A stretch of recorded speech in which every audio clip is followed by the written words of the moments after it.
The hallway of Hotel Seraphine smelled faintly of lavender polish and old carpets. Mara's sneakers. Mara never imagined her life could change so quickly. One week she was scrubbing bathrooms at Hotel Seraphine, counting coins for baby formula. The next, she was stepping onto the vast stone driveway of Conrad Sterling's estate, a place that looked like it belonged in a storybook. The mansion rose against the horizon, all glass and pale stone, surrounded by sweeping gardens. Ivy curled along the balconies, fountains trickled into marble basins, and rows of roses bloomed in precise lines. Mara clutched her son's stroller handles tightly, afraid she and her boys looked out of place in such splendor.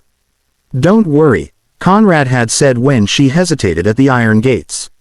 "You belong here more than you realize." Inside, her tasks were different. No endless hotel corridors, no strangers leaving mess after mess. Instead, she polished antique tables, watered delicate orchids, and dusted endless shelves of books. Sometimes, she even helped the cook prepare simple meals. The pay was double what she made at the hotel, but more than that, her hours ended early enough for her to spend afternoons with her twins. For the first time in months, Mara wasn't running on empty. She had energy to laugh when Elias splashed water from his tiny bath, patience to hum Noah to sleep without collapsing beside him.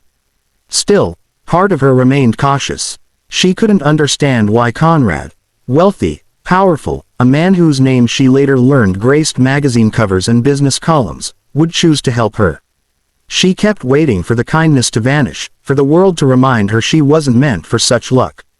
But Conrad never wavered. He checked on her boys often, kneeling to hand them wooden toys or making funny faces that drew out their giggles.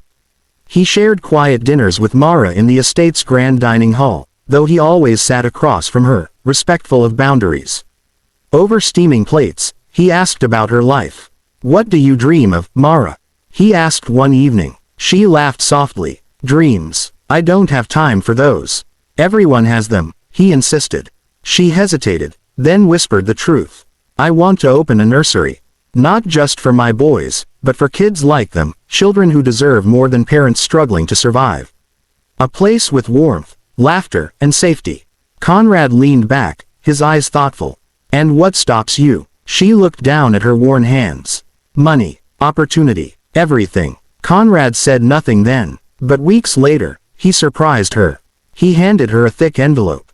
Inside were documents, building permits, design sketches, and an official bank transfer for the initial funds. Mara's breath caught in her throat. "Conrad, what is this?" "It's your nursery," he said simply. "Or at least, the beginning of it. I'll cover the costs, but you will run it. Your vision, your rules. I believe in what you want to create." Her hands trembled. No one had ever believed in her like this before. Tears blurred her vision as she whispered, "Why are you doing this?" He looked at her with quiet sincerity. "Because I see strength in you, Mara. And because, once, someone gave me a chance I didn't deserve. It changed my life. Now it's my turn to do the same." The nursery took months to build, but when it finally opened, it felt like a dream woven into reality. Soft pastel walls, shelves filled with picture books, small cubbies with children's names painted in bright colors. Outside, a playground with swings and a slide gleamed under the morning sun. On opening day, families crowded the gates, carrying children who clung shyly to their mothers.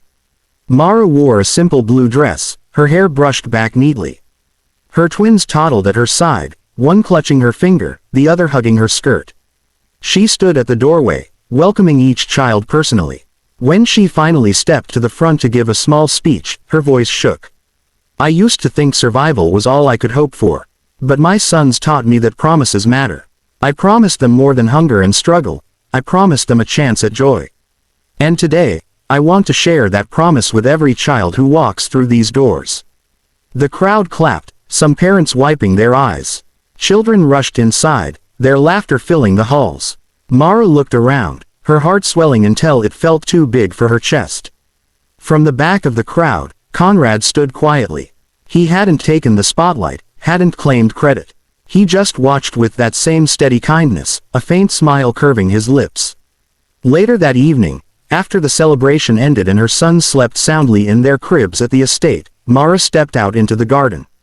The sky was painted with stars. She found Conrad sitting on a stone bench near the fountain. "Thank you," she whispered, her voice breaking. "You don't owe me thanks," he replied. "You built this with your heart. I just gave you the tools." Mara sat beside him, silent for a moment. She realized then that room 501 had not just offered her a job, it had offered her a destiny she never dared dream. She thought of the girl she used to be, pushing carts down endless hotel corridors, hiding baby formula in her apron, praying to survive one more day. That girl was still inside her, but now, she had been given the chance to grow into something stronger, braver. She smiled softly, whispering into the night, "I promised you stars, Elias and Noah. And now, we're finally reaching them." Conrad looked at her then, eyes reflecting the starlight. And though neither spoke it aloud, both understood, this was only the beginning. 3. If she didn't finish her section soon, she would be late picking up baby formula on the way home. 2 tiny jars of formula peeked out of her apron pocket. They were her lifeline. Her twin boys, barely 8 months old, depended on every ounce. Mara stroked the glass gently with her thumb, as if reassuring herself that tonight they wouldn't cry hungry. Life had not been kind to her. She was only 22, yet felt decades older. A single mother abandoned by someone she once trusted, forced to clean hotel rooms while her neighbor babysat the twins. Her paycheck barely covered formula, diapers, and rent for their tiny one-room apartment. Every night, exhaustion pulled her down like an anchor, but when she looked at her baby's faces, something inside her whispered, "Keep going." She paused at the door labeled 501. It was one of the premium suites, rarely assigned to her. Usually, senior maids cleaned these rooms because guests there were demanding, often powerful. Mara knocked softly. "Housekeeping." No answer. She knocked again, waited, then used the passkey. The door opened with a quiet click. The room was breathtaking. Floor-to-ceiling windows overlooked the city skyline, skyscrapers glittering under the late sun. Plush rugs, a velvet sofa, crystal glasses on the counter, and a faint scent of cologne in the air. For a moment, Mara's chest tightened. She thought about how different life must be for the person who lived here, someone who could order room service worth her week's wages without blinking. She set down her cart and slipped on gloves, beginning her routine. Pick up discarded towels, wipe the counter, straighten pillows. Her movements were fast but precise. Years of practice had taught her how to make every bed corner sharp, every glass shine.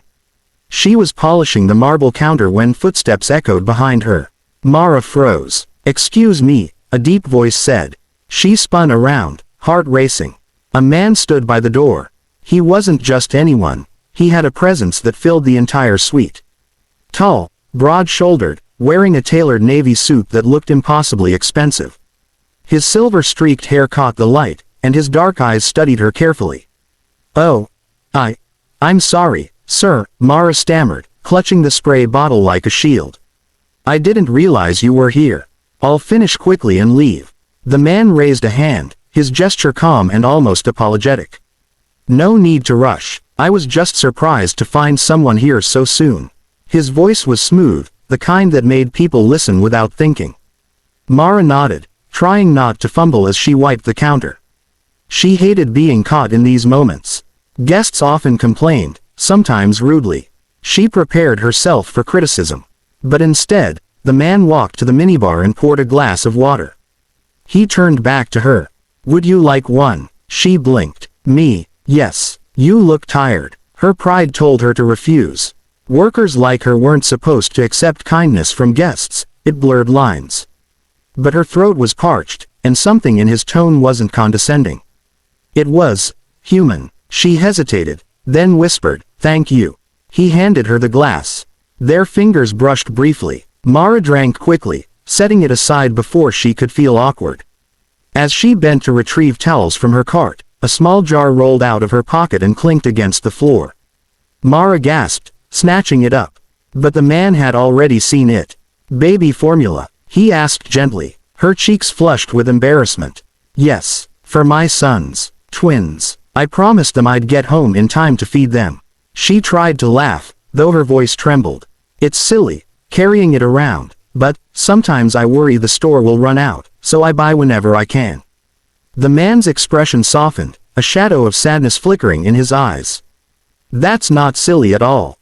It's called being a mother. Mara froze at his words. Few people ever recognized her struggle. Most dismissed her as the girl with too many problems. She blinked quickly, hiding the tears that threatened. What are their names? He asked. Elias and Noah, she said, smiling faintly. They're my whole world. The man studied her with quiet intensity. For a moment, silence filled the suite, broken only by the distant hum of city traffic below. Finally, he spoke again, his voice lower.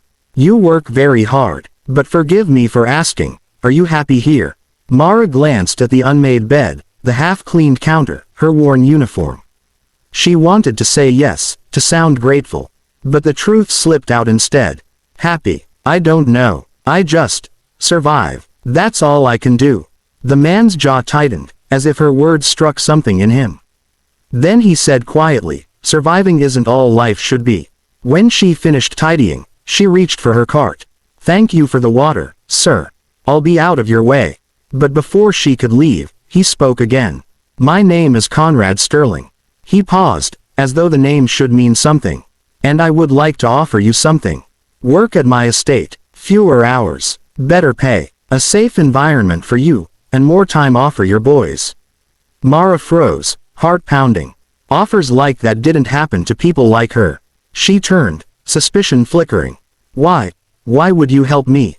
Conrad met her gaze. His eyes were steady, kind, but filled with something heavier, something she couldn't quite name. Because not all fortunes are meant to benefit only the fortunate. Mara didn't know it yet, but room 501 had just altered the course of her entire life.